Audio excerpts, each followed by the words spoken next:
Okay, so today we have David Bowie, I Love You Since I Was Six, by the Jonestown Massacre. So I've never listened to this band. I don't even think I've heard of them, but this was requested. And there might be other songs I should listen to, as a first-time listener other than this one. But I'm just telling you, I mean, the track, intrigued me. The title intrigued me. And the band name, again, that before and after the Jonestown Massacre intrigued me as well. So I said, well, why not get into it? And also, one more thing, if my glasses fog up, I apologize, but that's one thing I could tell where summer's coming, is that I'm already hot, recording. My God. Anyway, let's get into it, talk about it after, and let's just go.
I see it all sometimes in the darkness of the night. I see it many times. Yes, I'm sure it shines in you.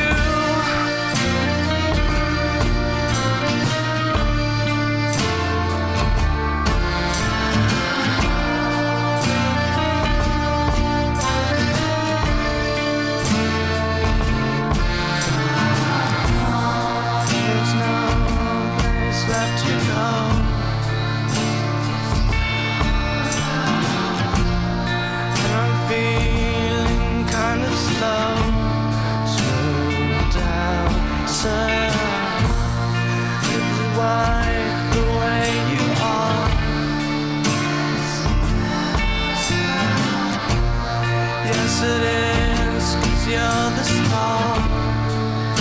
It's late now. There's a brightness in your eyes. I see it all tonight. In the darkness of my life,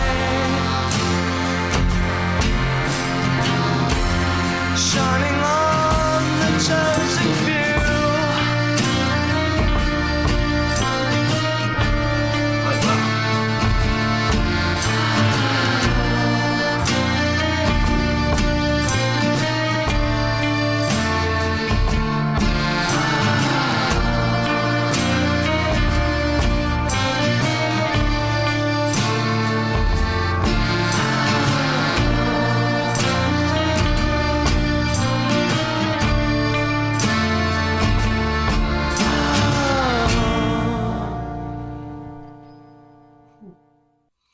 Okay, so there it is. David Bowie, I Love You Since I Was Six, by the Jonestown Massacre. And for a band called that, I didn't expect that this was going to sound so smooth and soothing and calm and chill. And I mean, my God. Yeah, so I don't know what I expected really, but yeah, my God, what a feeling here. What an emotional kind of ride. And so to talk about, obviously here, you can tell, and even I see it in, the About here on Genius.com, where they talk about the song. But you can tell for yourself, this takes something from Space Oddity from David Bowie, which I like, obviously with this title here, I'm guessing Anton Newcombe here, lead singer, who also wrote the song, I guess he's just saying, that's a fact, I've loved David Bowie since I was 6.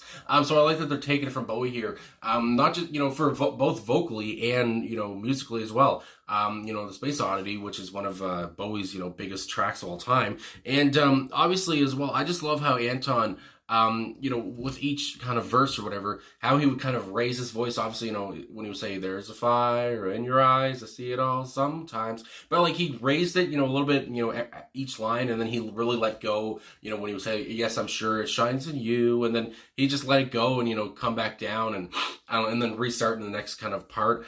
So I just like, how, like I say, he would raise his voice, but, for this composition here, it was really still kind of really low and calm and everything. So I just love how his voice fits so well with the music. Obviously, that organ here, that Anton also apparently played. The drums, I wanted to say, the drums and percussion on this one, they're obviously still there. You can hear, the guy hitting, I say the guy, actually I should look at the personnel, because again, this band is new to me, but I want to, not only just talk about Anton here, but drums, this is Anton Newcombe and Brian Glaze, and then also percussion was Joel Guion. So, like I said, you can tell, they're, hitting the instruments and all this stuff, and obviously as well with the guitars, the bass in there as well from, where's the bassist? My goodness, Matt Hollywood. I like that name. Anyway, you can tell, at some points, they come in a little bit more prominently, but at the same time, they're also still so chill and nothing is overbearing. The mission here obviously was, just to have such a calm, beautiful tune, where Anton's vocals were kind of, the focal point. Cause again, I can't get over how beautiful and, soulful and mellow, obviously his voice was here. And again, for a song that seems to be about, at least a connection between, I would say, two people or whatever. I just like kind of the repetition thing. It's not, I guess not repetition, but where he would say, "You're my favorite thing by far." And then he would go on, "Yes, I'm sure it shines on you." Like I said, "Do you like the way you are?" "Yes, it is, because you're the star." And this repeating kind of a thing of telling this person that, they're worthy, that they're special, they're a star. I just really enjoyed that. Like I said, the music was beautiful, but the lyrics, don't take a back seat either. And and like I said, I just can't get over the fact that this band is, the Brian Jonestown Massacre, and this song is so pretty. So I don't know, I don't know if I expected, a punk record or something. But actually, the genres here, obviously, again, because this does sound like 1960s. I think I did say, this sounds retro, because it did come out in 1996. But yeah, this sounds like, a 60s tune. And but also it has that 90s kind of flair, because his voice, Anton's voice, does kind of fit in the 90s, I would say. For me, anyway, it sounded kind of like that. But anyway, yeah, with the music here, the organ again. And as a big fan of the Beach Boys, I get some like Pet Sounds era kind of a sound. And maybe, again, it's just the organ. I think of somebody like Brian Wilson or something. But, and again, I guess that's the point for, David Bowie here, who I believe started his career in the 60s, if not the 50s. I think it was the 60s, though. Anyway, and yeah, I just love how they took, his love, Anton's love, and probably the whole band's love. I mean, who the hell doesn't like David Bowie, for God's sakes? I mean, even if you don't like him, I'm sure there has to be one song that you like from Bowie. I mean, he's one of the greatest artists of all time. I mean, holy moly. But anyway, so I just like how they took their love for David Bowie and put it in, in a song like this kind of a thing. And just beautiful. I mean, holy moly. And I like how, again, it's like 3.5 minutes, but there's not too many lyrics. And it's just, they're in and they're out, and, it doesn't sound... It didn't feel like it lasted 3.5 minutes almost. It was just kind of, to me, it felt kind of short, because again, I was kind of lost in it. But anyway, there is an about here on genius.com. I don't think I mentioned that already, but anyway, it does say here, again, to learn about the song, it says this song seemingly is about a human-to-human soul connection, interlaced musically with the chord progression and vocal melody of David Bowie's Space Oddity. So there it is there. I mean, you could even tell yourself, when you're listening to it. I mean, because again, Space Oddity is one of Bowie's, biggest tracks, and he has a few big tracks. Anyway, while the song was written well before David Bowie's passing, so this was 96, he died in 2016, was it? So yeah, it was like 20 years. Anyway, Anton Newcombe saw David Bowie as one of the greatest artists in existence, as one of his musical heroes. And like I said, who the hell doesn't think that if you're an artist? David Bowie was one of the greatest artists in existence, culturally and musically, and I mean, goddamn, he left his footprint. Anyway, it says, as he himself said upon David Bowie's death, my God, this is what Anton said. He said, David was the rare artist that truly searched for that, whatever it is, until the end of his life. For I don't know if that's typo. Search for that, whatever it is, until the end of his life. Anyway, start to finish, and therefore held a torch high so others, including myself, might see the paths and possibilities in the dark ahead. So obviously, David Bowie, held that torch, in the dark. And, you have the image there, obviously David Bowie was just, such a, well before his time either way as well. And like I said, it can't be overstated or understated, whatever, of how big he was and, what a mark he left. And again, even his last album before he passed away is just, was so good as well. And it's just like, just his death, obviously. And I'm just thinking about, because again, when he died,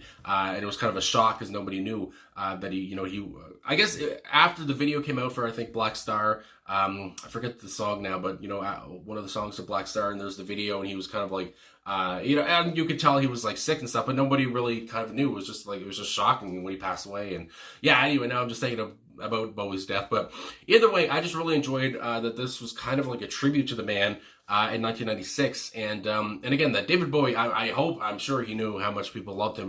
Musicians, fans, my God, so many people, were intrigued by him and influenced by him and inspired by him. And my goodness. So anyway, yeah, like I said, this was a beautiful track. A first listen from the Brian Jonestown Massacre. And it's just like, again, I just can't get over that name, but yeah, really, and I can't get over this title. That was great too. David Bowie, I love you since I was 6. So anyway, great track. Really enjoyed it. Very friggin' feely, I guess you could say. Very emotional as well. So anyway, thanks for watching, I guess. Thanks for liking, subscribing, commenting, all that stuff. Really appreciate all of the support, and I will talk to you guys again very soon.